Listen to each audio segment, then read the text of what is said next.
اور لوگوں کو گمراہ کر دیا، اور اس کے نتیجے میں اللہ تعالیٰ کی طرف سے جو اتمام حجت اور انذار کیا جائے اللہ تعالیٰ کے بندے کے ذریعے سے، اور اس پر بھی توجہ جب نہیں دی انہوں نے، تو پھر اللہ تعالیٰ کی اپنی تقدیر بھی چلتی ہے، قدرتی آفات بھی آتی ہیں۔ رات کے اندھیروں میں تاروں کی چمک اور روشنی جو تھوڑی بہت نظر آتی ہے وہ بھی غائب ہو جاتی ہے۔ پھر اللہ تعالیٰ فرماتا ہے کہ یہ زمانہ ہے اذا السماء فرجت، کہ جب آسمان میں شگاف پڑ جائیں گے۔ ایک تو اس کا سائنسی دنیا سے تعلق ہے، اس زمانے میں نئی نئی وسعتوں کا بھی پتہ لگ رہا ہے، نئی کائناتوں کا پتہ لگ رہا ہے، نئے سیاروں کا پتہ لگ رہا ہے۔ پھر آج کل اوزون کی لیئر میں سوراخوں کا شور ہے۔ تو بہرحال جن سے موسمی تغیرات پیدا ہو رہے ہیں، لیکن روحانی دنیا میں بھی اس سے مراد مسیح موعود کے آنے کی خبر ہے۔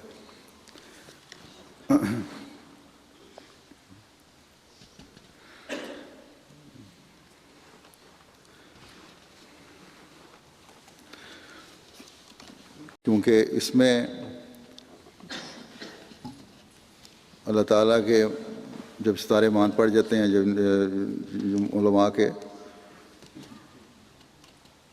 تو اللہ تعالیٰ ایسی حالت میں جب اندھیرے پھیل جائیں تو اپنے فرستادے کے ذریعے سے روشنی بھیجتا ہے، اور اس روشنی کو پانے کے بعد اس فرستادے کے ذریعے جماعت قائم ہوتی ہے۔ الہامات اور رویا صادقہ کا اظہار شروع ہوتا ہے اللہ تعالیٰ کی طرف سے، نبی کو بھی اور بعض ان کے ماننے والوں کو بھی۔ اللہ تعالیٰ فرماتا ہے کہ یہ نہ سمجھو کہ جب ہمارے فرستادے کے آنے سے روحانی سلسلہ شروع ہوگا تو عوام روک بن جائیں گے۔ یہ سلسلہ تو شروع ہو جائے گا، پھر آگے فرمایا یہ علماء روک نہیں بن سکیں گے۔ ان سب کی بقا اسی میں ہے کہ اس روحانی سلسلے کو تسلیم کر لیں۔ ان علماء کی اور ان کے پیچھے چلنے والوں کی تو کوئی حیثیت ہی نہیں۔ اللہ تعالیٰ فرماتا ہے کہ بڑے بڑے جبال جو ہیں، اپنے آپ کو پہاڑوں کی طرح مضبوط سمجھنے والے جو ہیں، اور حکومتیں بھی ہیں، اگر اس فرستادے کے سامنے کھڑی ہوں گی، اللہ کے پیاروں کے سامنے کھڑی ہوں گی، تو وہ پارا پارا کر دی جائیں گی۔ فرمایا کہ وَإِذَا الْجِبَالُ نُسِفَتْ، پہاڑ جڑوں سے گھیر دیے جائیں گے۔ کوئی یہ نہ سمجھے کہ میری جڑیں عوام میں بڑی گہری ہیں، یا مجھے فلاں عرب ملک کی بادشاہت کی پشت پناہی حاصل ہے جو اسلام کے محافظ ہیں، یا فلاں مغربی ملک کی حکومت کی ہمیں آشیرواد حاصل ہے۔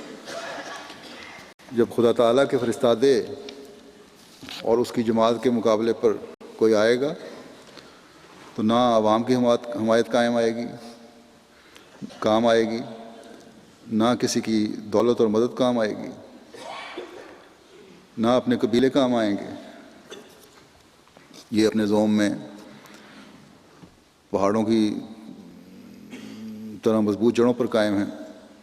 یہ سب لوگ جو ہیں ہوا میں بکھیر دیے جائیں گے، بلکہ جن کی حمایت پر زوم ہے وہ بھی بکھر جائیں گے۔ یہ اللہ تعالیٰ کی پیشگوئی ہے، اور ہم تو اللہ تعالیٰ کے فضل سے جماعت کی تاریخ میں ایسے پہاڑوں کو بکھرتا ہوا دیکھ چکے ہیں۔ پھر یہ جو آخری آیت صورت میں سے میں نے لی ہے، اس میں اللہ تعالیٰ فرماتا ہے وَإِذَا الرُّسُلُ أُقِّتَتْ، جب رسول وقت مقررہ پر لائے جائیں گے۔ بس یہ پھر مسیح و مہدی کی آمد کی پیشگوئی ہے کہ تمام رسول لائے جائیں گے، یعنی ایک شخص کھڑا ہوگا جو تمام رسولوں کی نمائندگی کرے گا، جس کے آنے کی پیشگوئی ہر پہلے رسول نے کی ہے، اپنے اپنے وقت میں انہوں نے کی تھی۔ اور یہ حضرت مسیح موعود علیہ السلام کی ذات میں پوری ہو گئی۔ اللہ تعالیٰ نے آپ کو الہاموں میں فرمایا کہ جری اللہ فی حلل الانبیاء، یعنی اللہ کا پہلوان تمام انبیاء کے پیرائے میں۔ حضرت مسیح موعود علیہ السلام فرماتے ہیں کہ میری نسبت براہین احمدیہ کے حصہ سابقہ میں یہ بھی فرمایا ہے کہ جری اللہ فی حلل الانبیاء، یعنی رسول خدا تمام گزشتہ انبیاء علیہم السلام کے پیرایوں میں۔ اس وحی کا الہی کا مطلب یہ ہے کہ آدم سے لے کر اخیر تک جس قدر انبیاء علیہم السلام خدا تعالیٰ کی طرف سے دنیا میں آئے ہیں، خواہ وہ اسرائیلی ہیں یا غیر اسرائیلی ہیں، ان سب کے خاص واقعات یا خاص صفات میں سے اس عاجز کو کچھ حصہ دیا گیا ہے، اور ایک بھی نبی ایسا نہیں گزرا جس کے خواص یا واقعات میں سے اس عاجز کو حصہ نہیں دیا گیا۔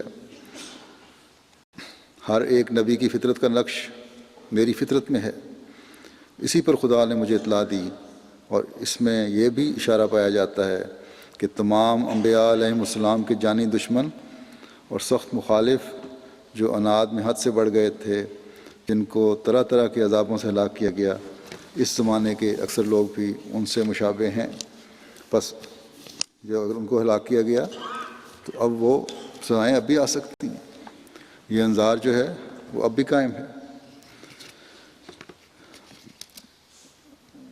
ان سے مشابہ ہیں اگر وہ توبہ نہ کریں۔ غرض اس وحی الہی میں یہ جتلانا منظور ہے کہ یہ زمانہ جامع کمالات اخیار و کمالات اشرار ہے، اور اگر خدا تعالی رحم نہ کرے تو اس زمانے کے شریر تمام گزشتہ عذابوں کے مستحق ہیں، یعنی اس زمانے میں تمام گزشتہ عذاب جمع ہو سکتے ہیں۔ اور جیسا کہ یہ پہلی امتوں میں کوئی قوم طاعون سے مری، کوئی قوم صاعقہ سے، اور کوئی قوم زلزلے سے، اور کوئی قوم پانی کے طوفان سے، اور کوئی قوم آندھی کے طوفان سے، اور کوئی قوم خسف سے، اسی طرح اس زمانے کے لوگوں کو ایسے عذابوں سے ڈرنا چاہیے اگر وہ اپنی اصلاح نہ کریں، کیونکہ اکثر لوگوں میں یہ تمام مواد موجود ہیں۔ محض حلم الہی نے مہلت دے رکھی ہے، اور یہ فکرہ کہ جری اللہ فی حلل الانبیاء بہت تفصیل کے لائق ہے۔ فرمایا کہ جو کچھ خدا تعالیٰ نے گزشتہ نبیوں کے ساتھ رنگا رنگ طریقوں میں نصرت اور تائید کے معاملات کیے ہیں، ان معاملات کی نظیر بھی میرے ساتھ ظاہر کی گئی ہے اور کی جائے گی۔ بس یہ ختم نہیں ہوا سلسلہ کہ مستقل چل رہا ہے، مستقبل کی بھی خبریں ہیں اور کی جائیں گی۔ پھر فرمایا کیونکہ زمانہ اپنے اندر ایک گردش دوری رکھتا ہے، اور نیک ہوں یا بد ہوں، بار بار دنیا میں ان کے امثال پیدا ہوتے رہتے ہیں، اور اس زمانے میں خدا نے چاہا کہ جس قدر نیک اور راست بات مقدس نبی گزر چکے ہیں، ایک ہی شخص کے وجود میں ان کے نمونے ظاہر کیے جائیں، سو وہ میں ہوں۔ اسی طرح اس زمانے میں تمام بدوں کے نمونے بھی ظاہر ہوئے، فرعون ہو یا وہ یہود ہوں جنہوں نے حضرت مسیح کو صلیب پر چڑھایا، یا ابو جہل ہو، سب کی مثالیں اس وقت موجود ہیں، جیسا کہ اللہ تعالیٰ نے قرآن شریف میں یاجوج ماجوج کے ذکر کے وقت اسی کی طرف اشارہ فرمایا ہے۔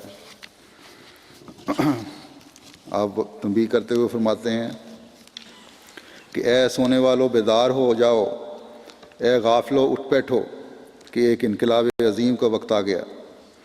یہ رونے کا وقت ہے نہ سونے کا، اور تضرع کا وقت ہے نہ ٹھٹھے اور ہنسی اور تکفیر بازی کا۔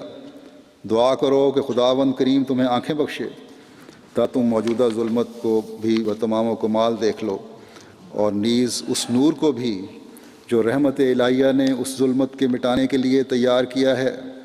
پچھلی راتوں کو اٹھو اور خدا تعالیٰ سے رو رو کر ہدایت چاہو، اور ناحق حقانی سلسلے کے مٹانے کے لیے بد دعائیں مت کرو اور نہ منصوبے سوچو۔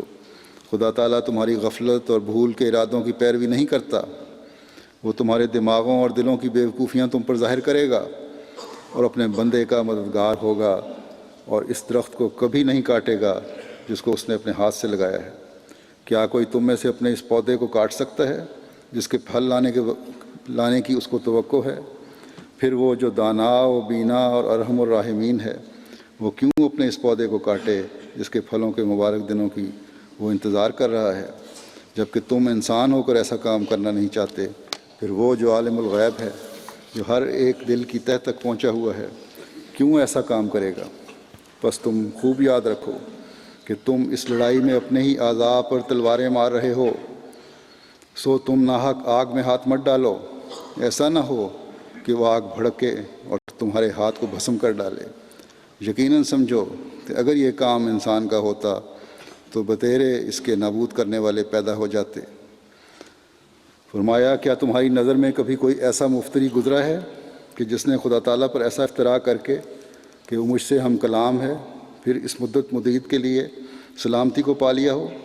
افسوس کہ تم کچھ بھی نہیں سوچتے اور قرآن کریم کی ان آیتوں کو یاد نہیں کرتے جو خود نبی کریم کی نسبت اللہ جل شانہ نے فرماتا ہے اور کہتا ہے کہ اگر تو ایک ذرہ مجھ پر افتراء کرتا تو میں تیری رگِ جان کاٹ دیتا۔ بس نبی کریم سے زیادہ تر کون عزیز ہے کہ جو اتنا بڑا افتراء کر کے اب تک بچا رہے، بلکہ خدا تعالیٰ کی نعمتوں سے مالا مال بھی ہو۔ سو بھائیو، نفسانیت سے باز آؤ اور جو باتیں خدا تعالیٰ کے علم سے خاص ہیں ان میں حد سے بڑھ کر ضد مت کرو، اور عادت کے سلسلہ کو توڑ کر اور ایک نئے انسان بن کر تقویٰ کی راہوں میں قدم رکھو تا تم پر رحم ہو اور خدا تعالیٰ تمہارے گناہوں کو بخشتے ہوئے۔ سو ڈرو اور باز آ جاؤ، کیا تمہیں ایک بھی رشید نہیں؟ وَإِن لَّمْ تَنْتَهُوا فَسَوْفَ يَأْتِي اللَّهُ بِنُصْرَةٍ مِّنْ عِندِهِ وَيَنصُرُ عَبْدَهُ وَيُمَزِّقُ أَعْدَاءَهُ وَلَا تَضُرُّونَهُ شَيْئًا۔ اگر تم باز نہ آئے تو اللہ اپنی جناب سے مدد دے گا اور اپنے بندے کی مدد کرے گا اور اس کے دشمنوں کو ٹکڑے ٹکڑے کر دے گا اور تم اس کا کچھ بھی بگاڑ نہیں سکو گے۔ اللہ تعالیٰ دنیا کو عقل دے اور اس پیغام کو سمجھنے والے ہوں، اور ہمیں بھی توفیق دے کہ اس پیغام کو دنیا میں پھیلانے والے ہوں اور دنیا کے بچانے کے لیے جس حد تک کوشش کر سکتے ہیں کرنے والے بنے۔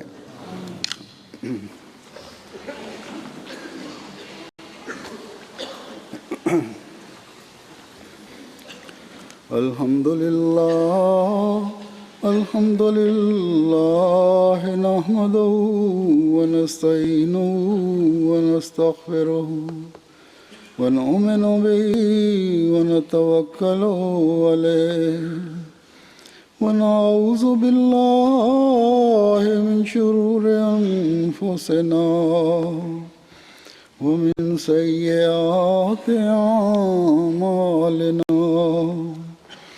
من يهده الله فلا مضل له ومن يضلل فلا هادي له، ونشهد أن لا إله إلا الله ونشهد أن محمدا عبده ورسوله۔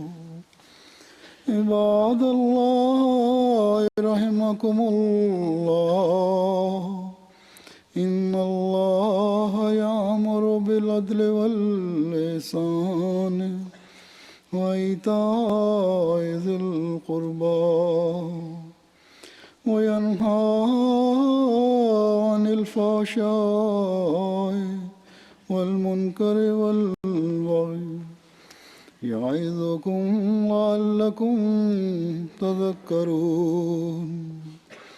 اذكروا الله يذكركم وادعوه يستجب لكم ولذكر الله أكبر۔